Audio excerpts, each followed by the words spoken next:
Hi there, welcome to Homekeepers. So glad to be with you today and hope everything's going just great in your life. And of course, if you have Jesus in your home and you allow him some lordship in there, things are going to go a whole lot better. So think about that, because I have a great guest who is a soul winner. She is also an emergency room pediatric doctor, which to me would be so fascinating. She's a missionary. She was born in Lebanon. And I guess we could go on and on. We're going to talk about a couple of her newest books here. And I'm anxious for you to meet her. She is so on fire for the Lord and works among the refugees in the Middle East. And she does a lot of other things, but can you imagine a resume like that? But when you meet her, you'll understand. She gets it all done. And I'm going to join Stephanie. We're going to make a creamy bean soup. This is the time of year that I think a lot of soup is made in our homes. And I remember when I was young, and I am so thankful that my folks didn't have money for junk. We never had junk food. It was just, couldn't afford it. I mean, we didn't have potato chips or much ice cream or anything like that. But usually on Saturday, we had bean soup, and she made cornbread, and it tasted so good. And this is another bean soup, and it's very good for you, got a lot of fiber in it. So we'll put it together and see how it tastes and let you know. Before I join it though, Stephanie, I want to offer you a book called Money Making Mom. It's by Crystal Payne. And it is endorsed by some very, very knowledgeable people. One of my favorite Christians in the whole wide world is Dave Ramsey. I interviewed him several years ago, but I follow him and his books and so forth, and he gives this book a great, big endorsement.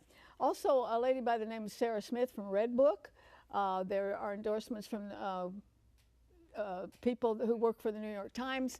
And so it's got a lot of good backing, and it's about moms who have turned talents they have into making money and changing forever the trajectory of their life.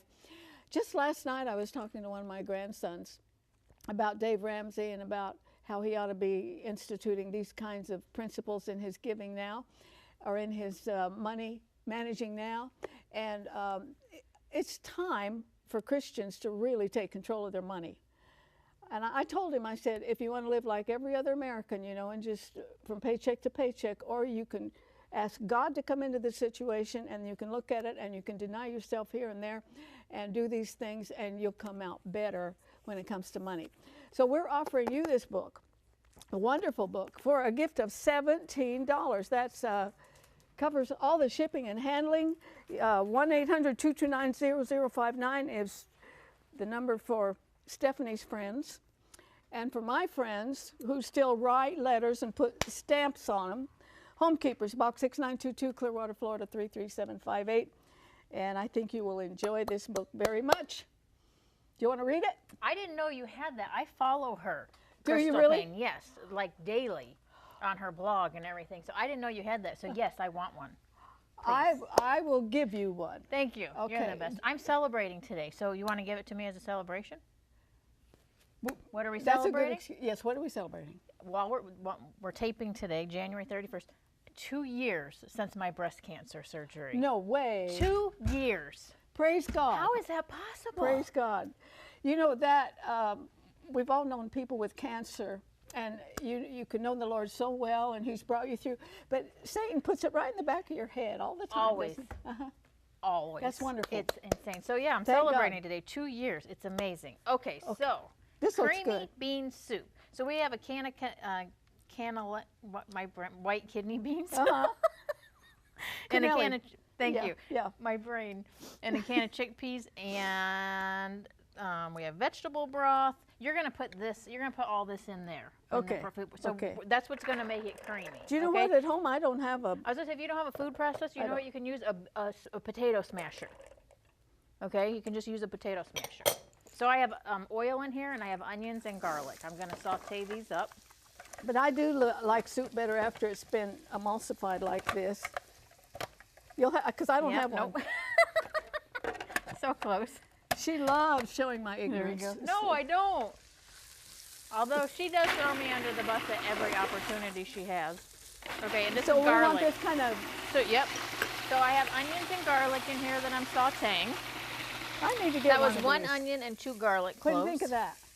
That's beautiful. Okay, is that good? Yeah. Okay. So I have 3 cups of vegetable broth. I have I a think quarter I cup want- of Parmesan cheese. I have black pepper. This is just going to be delicious. Yes, I'm trying to get this back on there. Don't you think it Okay, needs a that- little more? Whatever you think, it's your show. All right. There you go. Okay. Okay. Okay, so you want to salt. There you go. It's got to be on just right, I or was the just telling processor Brooke, I will don't know not. why the Food Network hasn't discovered us. Right? I don't understand. They could call any time. Yes. Okay, so They I have. probably pay more than the Christian television. Yeah. You think? I'm not saying a word. I'm happy with my job. Thank you very much. So that was vegetable broth and pepper. Okay. Oh man, this is going to be good. You This like is gonna beans? Be so good. I love beans. I do too. Yes. I love them. So we're gonna take what she put in the food processor, which was the white kidney beans. Cannelli. Yeah, those. A can of chick- each. Yeah, yeah. But There you go. You could probably. They could be the northern beans. I'm gonna. or Oh yeah. You put any kind of bean in it. I would even make this with black beans because I love black Yes, beans. Yes. You do black beans and some refried beans. Mm. Oh yeah. So I crank this up. We're gonna get this all mixed up. Then we're gonna put in some heavy cream. Half and yes, and Is that heavy cream or half and half? Half I'm and so half, sorry. I but- need to get it together. half and half, and half. but anything with cream in it is Right. And then we also have Parmesan cheese. Okay, Anything so I'll with give cream you in it that. is a spiritual experience. For sure. For sure. Okay.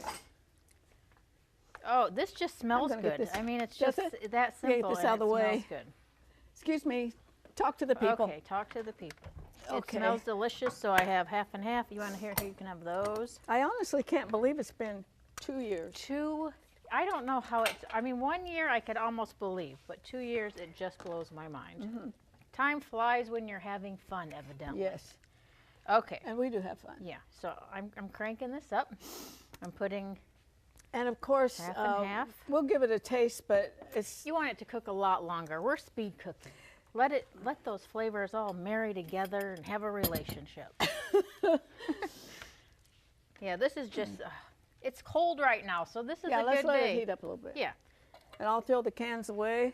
All our poor northern friends right now are experiencing negative Oh, degree. 60 below. Yesterday, the difference between here and Minnesota, 119 degrees. Ooh. Is that We crazy? cannot complain, can we? No, they were negative almost 60 degrees. They And- said it could freeze your lungs. yes, and if we you- were at 50 degrees and all bundled up like we were Alaskan snow people. I mean, seriously.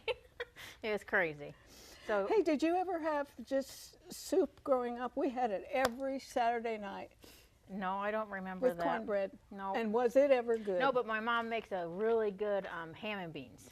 oh, My ham of and course, northern beans, of course. yeah, she makes delicious. Okay, how about that scooper for me?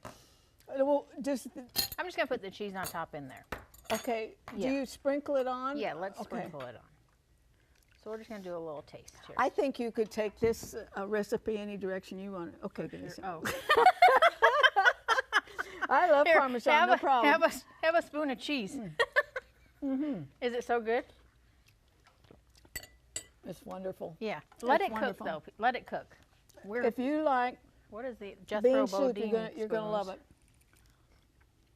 Mm.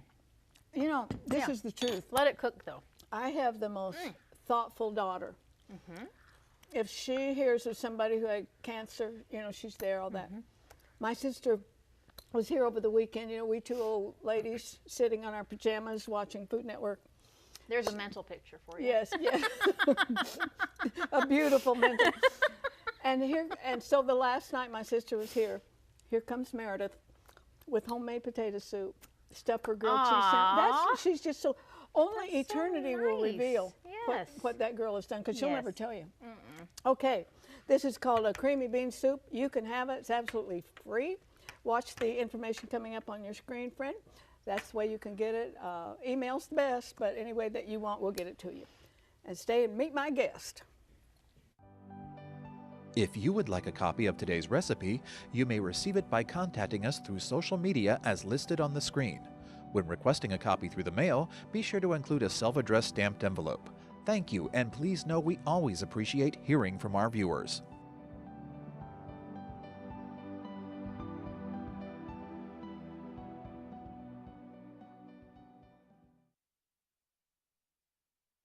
Okay, I am delighted to introduce to you Dr.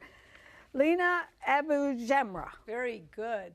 Good, and I can hear my audience out there saying, Arthelene, you did so good, because I agree. I do violence to people's names. Well, you especially from the Middle East. You sound like you're a pro, so thank you.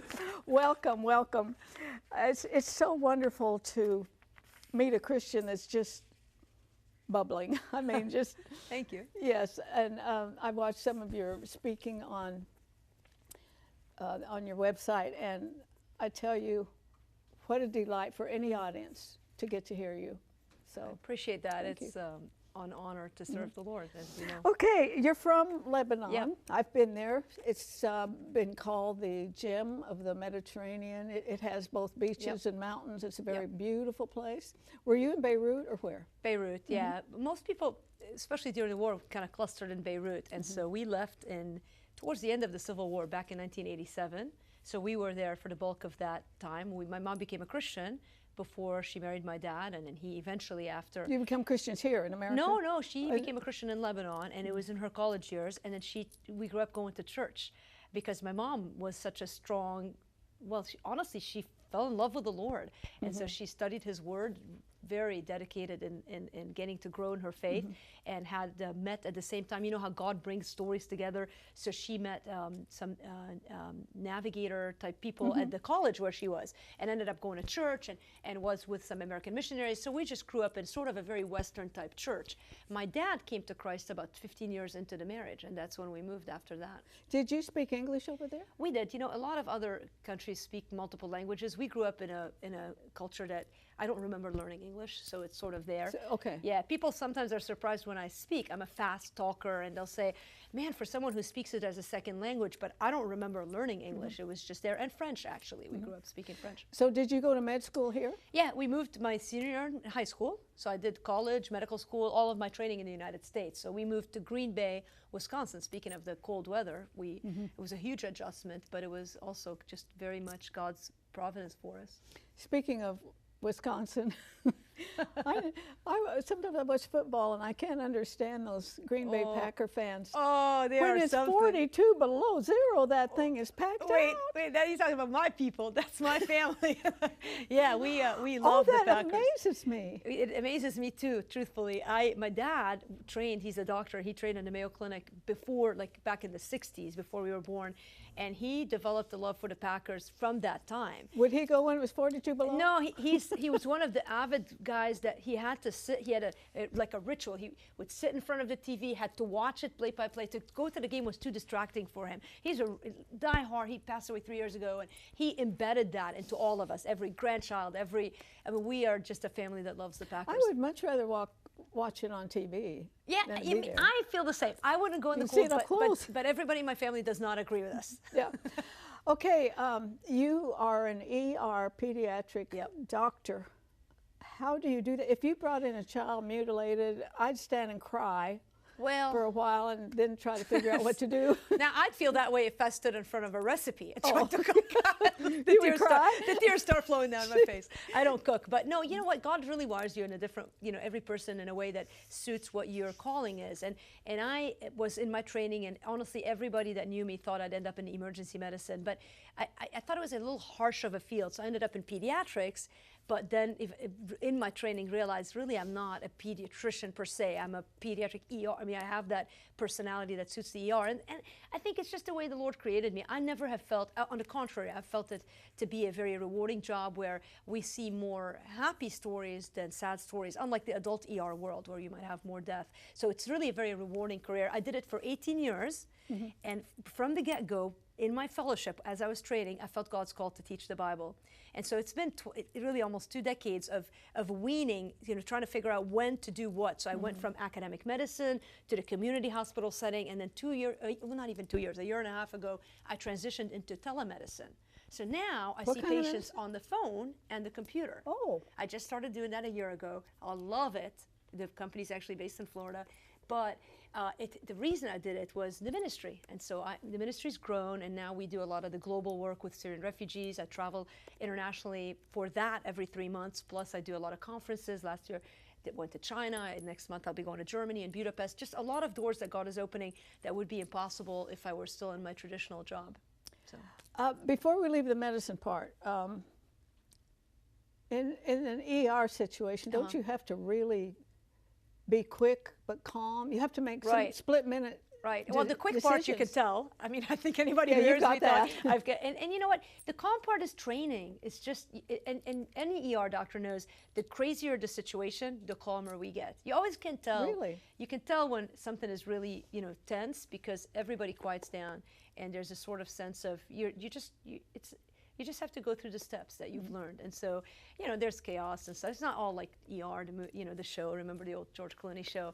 But there are moments where, the hecticness of it, the volume, the number of patients being seen, trying to figure out how to multitask, that's the challenge of ER. The adrenaline's crazy. It's awesome. Yeah. I'm going to, let's put the website up for Dr. Lina, and you can get any information from there. We do show on there her newest book.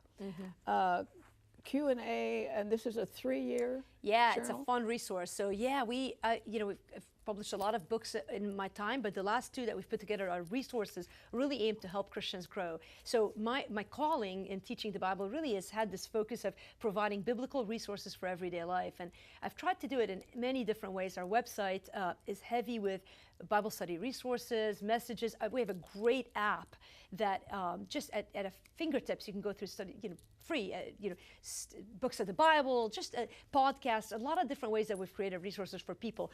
These are fun because they're sort of devotional feels. And I find that Christians, we need a daily reminder of who God is and what He wants for us. It's sort of a checkpoint. So the Q&A is just a fun accountability book. That is a great gift resource. And what it is and it goes for 3 years. A question a day, and you repeat it. You finish a year, and then the next year you'll come back and repeat it, and then the 3rd year, and you'll see how your answers change. And then this is a devotional, the daily dose. Yes, I have had other guests on who have written devotionals, and I keep thinking, 365. It's hard to write, but this is a fun book. I tell little stories here and there, but it's a verse, a thought, and then a question to challenge people to get closer to the Lord and to think about their spiritual life a bit more. Okay, take note of the website that is on the screen, because she has others. She has such a multi type of ministry. But you want to talk about refugees today, right? Yeah, I do.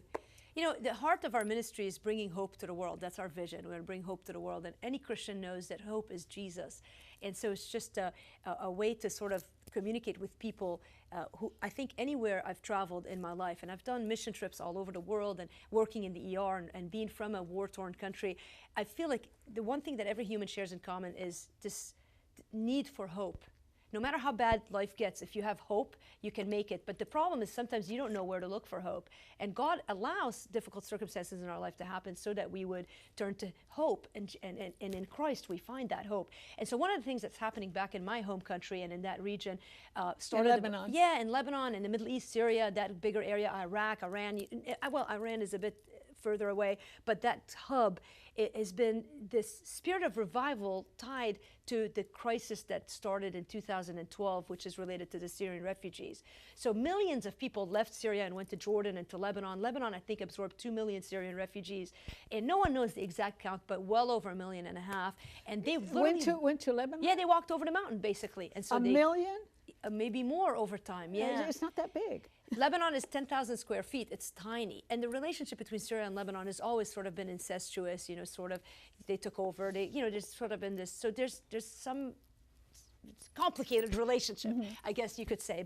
But that was the safest place for many to go. So they just walked over the border. Many went to Jordan, many went to Turkey. But Lebanon has sort of been tolerant of having the Syrian refugees there. And they're leaving Syria because of the war. Yeah, and now it's sort of a little more stable. But at the beginning, 2012 to 2014, 15, it was literally the most dangerous place to be in the planet was Syria. And so they landed in Lebanon with practically nothing. And so the church, of course, of Jesus Christ, that's what we do. We see need and we step up because we want to share hope. And so the Lebanese church stepped up and started creating systems where they could feed the people and get them to sort of get to know Jesus through acts of love. And that kind of has grown. We stepped in around 2014 and started doing medical clinics. So I travel with a dentist. We take teams with us. And now every 3 months for the past 3 years, we've been going back and serving as physicians. You do dental work too? When I don't. I pull teeth when it gets really busy. That's what I mean. Right? I know you can do a little bit of everything, but no, I manage the medical side. We'll see 100 to 200 patients a day on a regular basis.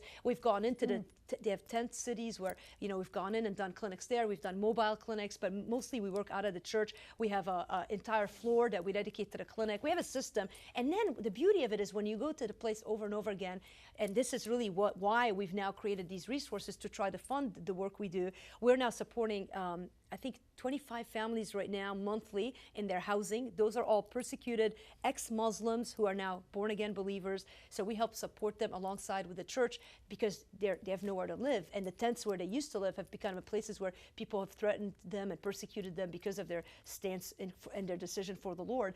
And then we have a food outreach program where we try to share Christ in a deeper fashion with families. And now, as of 6 months ago, we started supporting, there are few in numbers now, but doing a great job in coming alongside college students. We've got 5 Syrian college students back in Syria.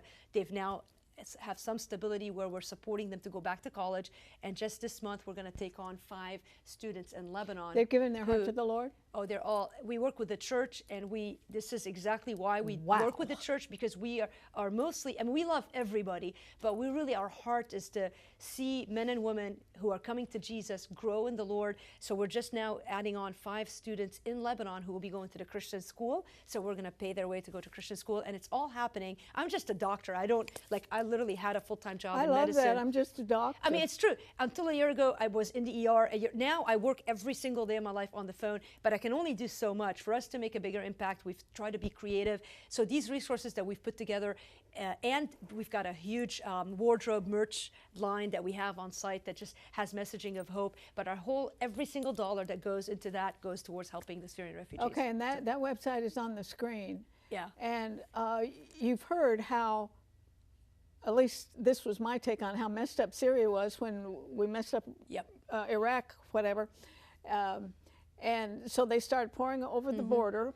You say it's calmed down now. Well, the Middle East is never super calm. You understand how that is. So there's some, but Lebanon is in somewhat calm now. So it's safe. What about Syria? Syria is not as safe. There are some people. I just saw some friends who went into Syria. I still haven't gone back into Syria. So it's not as stable as Lebanon is. But Americans will come with me to Lebanon and feel very safe. We have a wonderful time. So it's a good time to minister in Lebanon, and it's an open country, meaning you can go to church and talk about Jesus. And in fact, I tell people all the time, and they're surprised because you don't think about that. There's a revival happening among Muslim communities of men and women who are coming to the Lord. And it's starting, by the way, with the children, first of all, who are being exposed to Sunday schools and programs for kids and just fun stuff, singing and teaching Bible stories. And then through their moms, it's the women that are leading the revival. And once the women come to the Lord, they're just sticking it out and praying for their husbands. And I have story after story of, my favorite is this woman is honestly one of the best Christians and hearts for the Lord that I've ever met. Her son was the one who started going to the Sunday school. He was 11. He would come home and pray before meals and started saying things and telling them about Jesus. She didn't know who Jesus was. The first time he talked about him, she thought it was some man he met. They know Jesus as the Messiah, or they have a Muslim name for him, so she didn't recognize the name. And after a while, she started coming to church. She came to Christ. She was initially persecuted by her family, and about 2 years later, we walked that journey with her. Her husband came to Christ. They've been baptized. They went to be interviewed. They're finally now getting papers to move to one of the European countries. When they went to the interview, this is fascinating because the entire nucleus, husband, wife, kids, are all followers of Jesus. avid followers of Jesus. They go to be interviewed by the country, and the panel sits before them, and they spend the entire time, would you believe it, telling them about the gospel and how to come to know Jesus. This Muslim family telling the Europeans how to come to Jesus. It's absolutely remarkable. I noticed you use the word fun. You know, the kids did these fun. Yeah. Islam has never been accused of being fun. It's true. I mean, you don't want to, but you're right. It's the truth. There's no really hand No, motions. they kill homosexuals and keep the women behind the and beat flannel them up. graphs. Yeah, there's none of that in other No joy. No, there isn't. You know, that's on a serious note. Again and again, you'll ask people. So you know, it's interesting because I've done missions enough to know you don't want to hook people like, oh, here's a Tylenol, now come to Jesus and you'll get the Tylenol. That strategy has never been effective and is deceptive. But all you need to do is love people. And so we offer everything, we offer them free. I mean, we raise support for our trips. And so they would come to the church. We would hear these stories. They would come to get their bag of food or whatever event they would have, but they would stay because they would hear the singing and they felt a sense of joy and peace. And they would just come and many women would tell us they would just sit in the back row of the church and just tears streaming down their faces, listening to worship songs. And that was the initial hook to come to know more about the Lord. You're giving me goosebumps on my goosebumps, girl. That's awesome. I want to remind the viewers that we're almost out of time. I hope you'll take that website and donate to something that is such gospel. This is the way. This is the way usually, and when you look in the New Testament, it's people telling people about Jesus. I praise God for every big meeting when people come forward, but most people learn about Jesus the way you're talking. Somebody invited me. Somebody told me about it. That's right. That's what we're seeing, ripple effects of it. Absolutely. So are you going back to the Middle East right away? Yeah, March 22nd. I think the 19th is my flight, and then the team joins me on the 22nd.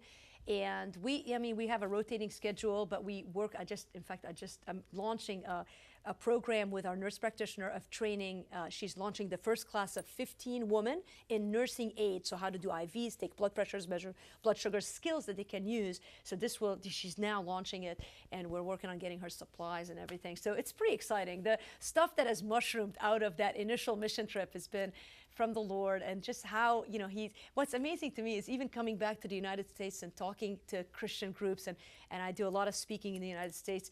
People here get excited about the Lord, hearing about what's happening there. So it's just this awesome, enthusiasm and zeal. I think the word is zeal for Jesus that is birthed out of this even here. And we are out of time. I think your church would enjoy this gal. Come to speak to your ladies group or whatever, youth group. I hope you got that information, and you're welcome back here anytime. Thank you. Okay, friends, thanks for being with us, and please remember there's no higher calling than that of a homekeeper. God bless you. If you should miss a Homekeepers program, you can catch up by going to www.ctnonline.com. Click on CTN Programs and then on Homekeepers.